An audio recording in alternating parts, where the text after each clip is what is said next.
or on fold. So if you, what I've done is folded the whole thing. So which means I should cut the front here and the rest can be double. Give me the front. Center front.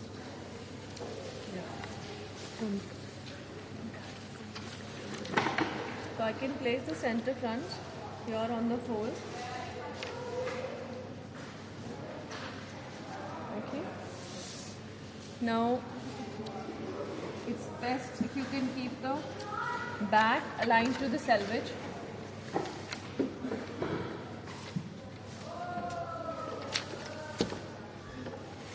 That's a 2 centimeter seam allowance and align it to the selvage. And in between over here, you have to place the. Now we can keep it like this so that at least one pattern completely comes. Now this is the challenge, that your grain line has to be parallel to the selvage. Now how do you check this? Because so you will need to, so one thing is maybe you can just fold the pattern a little bit. Then with the help of give me the scale. Either a scale or a measuring tape, using a marking chalk, align it straight. I've kept it on 14 inches from the cell.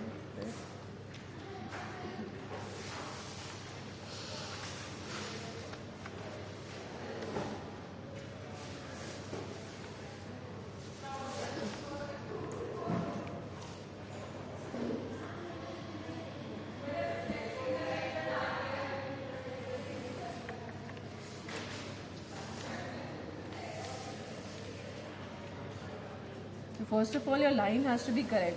Make sure that when you're tracing the line, it has to be done correctly.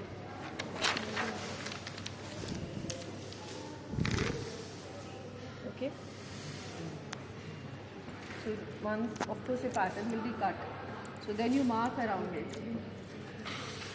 So what I've got in this is 3 panels. Now one panel is left, which you're going to take the next length. So when I'm saying minimum 2 lengths means one length may you manage to get 3 panels, and for one panel which is left, you will have to use the remaining fabric.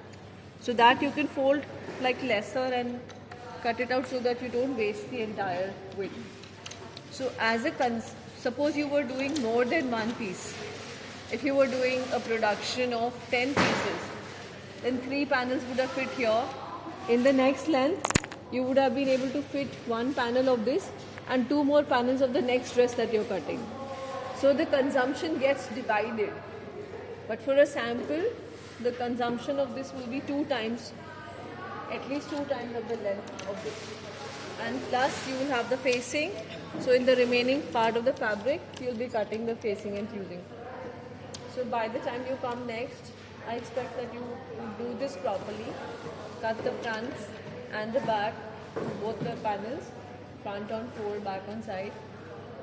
For the facing, I want you to just cut it on the fusing without seam allowance. Okay, just do that. Then we'll stick it on the fabric and we'll cut a bias strip. So we'll have a bias strip on the armhole and we'll have a shape facing for the neckline. And you need a zipper. The zipper needs to be at least from the neck to about 5 centimeters above the hip. This should be the length of the zipper. So at an average, you will need around 18 to at least 20 to 22 inches zipper, depending on the back neck. So from here to here, this length of the zipper is required. Yes, it is mandatory. How else will you wear the garment? If it is fitted on the waist, then you will not be able to wear it because it needs to have an opening. Okay? The facing is fine.